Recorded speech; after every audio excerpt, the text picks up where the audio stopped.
Madame, Monsieur, bonsoir. Au sommaire du journal de ce lundi 22 mai, de la politique avec les législatives. Dans une ambiance de fête foraine, les militants de la France Insoumise sont allés à la rencontre des électeurs. Objectif, atteindre les mêmes scores qu'au présidentiel. Du côté de l'UPR, on ne s'inquiète pas des 1% obtenus par le candidat François Asselineau. On garde le Frexit en ligne de mire. Football enfin avec le passage en National 2 du Mans FC. Les 100 et or ont ébloui samedi soir au MM Arena, 9-2 face au Tour FC. Notre invitée en plateau, c'est Marie-Laure Mallet-Melchior, artiste et organisatrice de Transfiguring, une manifestation consacrée à la photographie plasticienne. 10 artistes sont réunis le temps de quelques jours. En ce qui les concerne, ils seront 5. Ce sont les candidats de la France Insoumise aux législatives, un par circonscription en Sarthe, et ils se voient déjà au second tour. Pour cela, la France Insoumise doit réaliser les mêmes scores qu'au premier tour de la présidentielle. Voyez ce reportage de Michael Texier. Ce samedi, c'était ambiance kermesse au pied des immeubles du quartier des Glonnières. Au Mans, la campagne des Insoumis dénote par rapport aux autres partis, une marque de fabrique éprouvée pendant la présidentielle. On se paie au cœur d'un quartier populaire et voilà, on est là, on a prévenu les gens qu'on serait là, ils viennent nous voir et on construit des échanges simples, directs avec les gens, quelques animations, voilà, quelques verres et on partage un moment de vie. Donc c'est du militantisme, c'est aussi un moment de vie, c'est comme ça qu'on construit notre campagne. Une forme au service du fond, les thèmes des 5 candidats, la fin de la Ve République, la transition écologique et la régulation de l'Europe, des thèmes défendus par Jean-Luc Mélenchon qui lui ont permis de rassembler plus de 55 000 votants en Sarthe, au-dessus des 12,5% des inscrits dans chacune des circonscriptions. Si leur score est identique, les candidats de la France Insoumise pourront se maintenir au second tour. L'enjeu numéro 1, c'est est-ce qu'on veut donner tous les pouvoirs à M. Macron et à sa majorité, c'est-à-dire est-ce qu'on veut voter pour En Marche, le PS ou les Républicains, parce qu'à la fin c'est un seul et même gouvernement et ça fera une seule majorité. Ou est-ce qu'on veut une autre politique, une alternative, une majorité alternative, c'est celle qu'on porte, une majorité insoumise avec Jean-Luc Mélenchon, la France Insoumise, et on pense qu'on peut imposer un gouvernement de cohabitation à M. Macron. Et les Insoumis préviennent déjà en cas de présence du FN au second tour aussi, ils ne se retireront pas au profit d'un candidat de gauche mieux placé qu'eux. Et puis l'Europe en ligne de mire de la présidentielle aux législatives, l'UPR ne change pas son fusil d'épaule. Le parti du Frexit, la sortie de l'Europe, propose lui aussi 5 candidats aux législatives en Sarthe. Le score de moins de 1% de leur champion à la présidentielle, François Asselineau, ne les effraie pas. Michael Texier, Mathias Hubert. Ils ne sont que 4 autour de la table, mais l'UPR présentera bien 5 candidats pour les législatives en Sarthe. Des candidats issus tous de la société civile, des non-professionnels de la politique revendiqués. Je suis informaticien, je travaille sur Paris, je fais la navette tous les jours entre Le Mans et Paris et je n'ai bien sûr jamais été élu. Et je n'ai aucun mandat de quelque type que ce soit. Et je ne serai, si jamais je suis élu, que temporairement élu et je retournerai à la population très rapidement. Ce qu'ils défendent aussi sous la bannière de l'UPR, c'est la sortie de l'Europe, le Frexit pour redonner des règles à l'économie.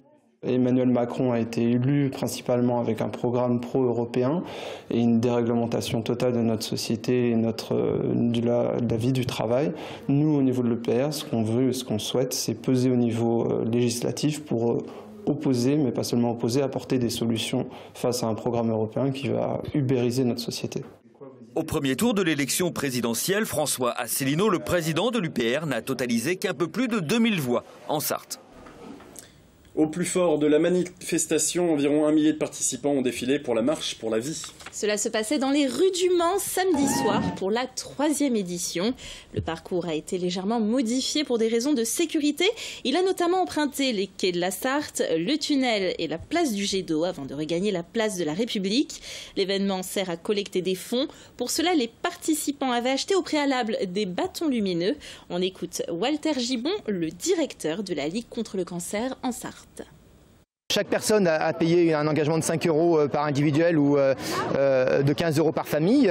Et donc chacun a payé son obol et puis on s'est engagé, c'est comme tous les ans, à ce que 100% des fonds qui ont été collectés aillent à la recherche contre le cancer et à l'action pour les malades en Sarthe, puisque tout a été financé par nos partenaires.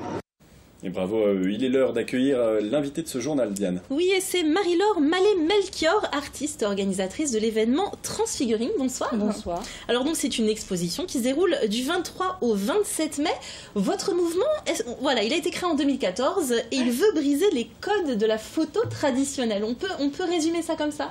Oui, exactement. En fait, on défend la photo plasticienne. C'est-à-dire que la photo n'est pas rendue en tant que photographie simplement. Elle est transférée parfois sur un matériel différent, l'aluminium, le zinc, le micro perforé.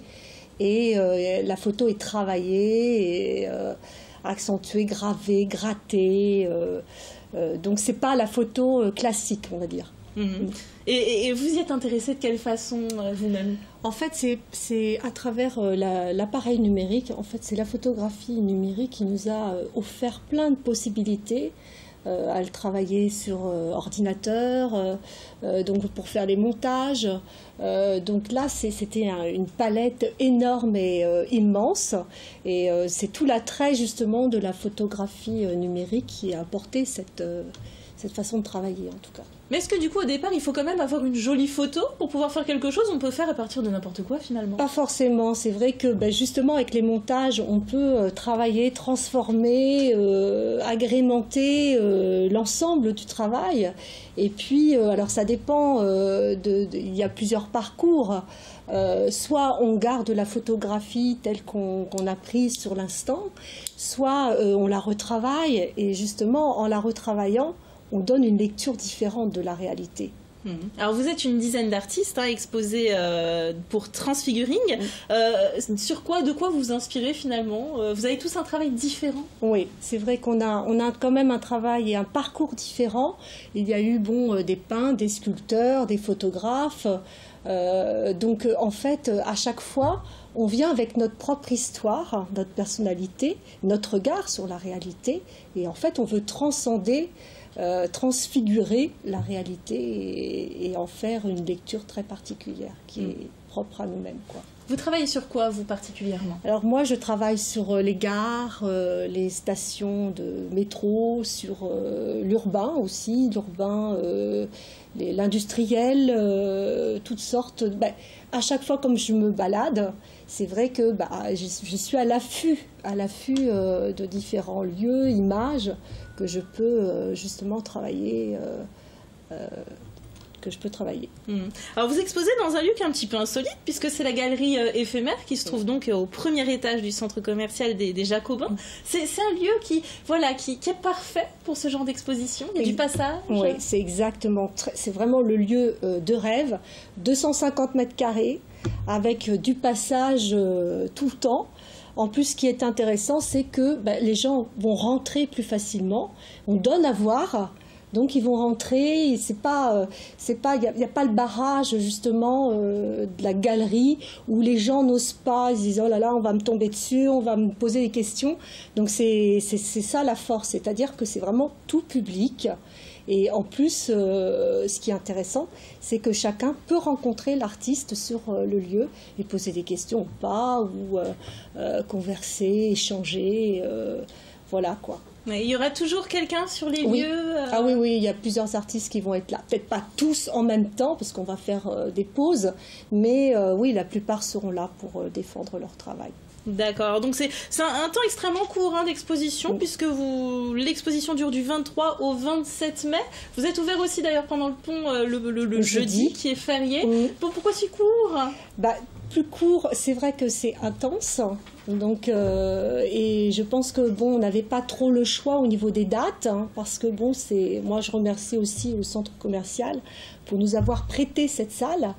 Et c'est vrai que comme il y a pas mal de Parisiens, c'est court et intense dans ce week-end-là. Voilà, donc une jolie exposition à découvrir du 23 au 27 mai à la galerie éphémère. Et le vernissage, c'est mardi 23 mai à 19h. Merci beaucoup d'avoir accepté notre invitation. Merci aussi. Et un autre événement, c'était ce week-end, il ne vous a pas échappé, c'était le Grand Prix de France Moto. Un événement qui a une nouvelle fois battu son record de fréquentation avec 105 000 spectateurs. Mais une fois les campeurs partis, c'est une bien mauvaise surprise qui attend les organisateurs. Les aires de camping sont littéralement saccagées, jonchées de détritus, parfois surprenants. On y trouve des toiles de tente, des matelas, des fauteuils, des chaussures et même une moto abandonnée. C'est pas très beau. Voilà, un spectacle désolant et impressionnant. Des images tournées ce lundi après-midi sur le Camping Bleu par notre journaliste Mathias Hubert. Et puis du sport pour clôturer ce journal avec le feu d'artifice qu'a offert Le Mans FC à ses supporters. 9-2 face à Tours FC, c'était ce samedi au MM Arena, de quoi ouvrir au Manceau la remontée tant espérée en National 2. Retour sur un match fort en suspense, Antoine Besson sur des images d'Amoun Chamsoudine.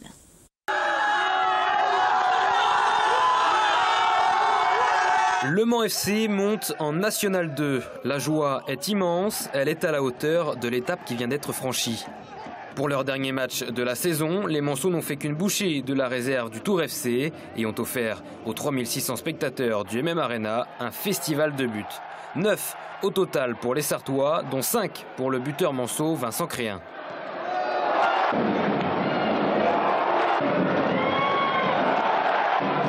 Large victoire mancelle, 9-2, mais il faut attendre les autres résultats du championnat pour savoir si le Mans FC va jouer la saison prochaine au niveau supérieur. Mais non, 1-0. Bah c'est bon alors. Il y a pas Saint-Etienne là, t'as l'air 2-1. C'est pas marqué terminé. Au bout de 10 minutes d'attente, Thibaut Ferrand vient libérer ses partenaires. La montée est acquise puisque Le Mans figure bien parmi les 4 meilleurs deuxièmes des 8 groupes de CFA2. Il fallait absolument sortir de cette division, laquelle il n'est pas évident de sortir. Et c'est voilà, beaucoup de plaisir. Et puis une validation du travail effectué depuis le début de la saison. Il ne suffisait pas d'appuyer sur le bouton du pilotage automatique pour être guidé vers ce National 2. Il a fallu faire des efforts au quotidien et je suis très fier de ce que les joueurs ont montré tout au long de cette saison. Là on vit des moments exceptionnels. Là on est arrivé au début du projet et franchement j'espère qu'on va monter successivement et j'espère qu'on va essayer de garder le maximum de l'effectif parce qu'il y a vraiment un bon groupe et on est qu'au début du projet. Donc j'espère que ça va continuer. 3 ans après avoir intégré la 5e division nationale, le Mans FC accède à la 4e et écrit une nouvelle page de son histoire.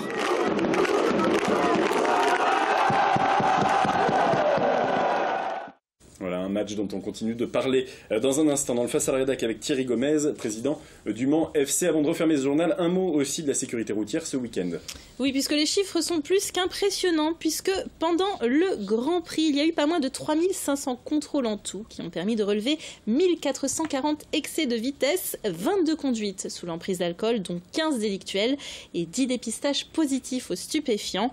En tout sur l'événement, 35 permis de conduire ont été retirés. Une fin de week-end compliquée donc pour certains. Effectivement. C'est la fin de ce journal. Dans un instant, je vous retrouve pour la météo ensoleillée de ces prochains jours. Et puis on se retrouvera sur le plateau donc pour parler encore du Mans FC et de ce feu d'artifice qu'ils ont offert à leurs supporters. À tout de suite.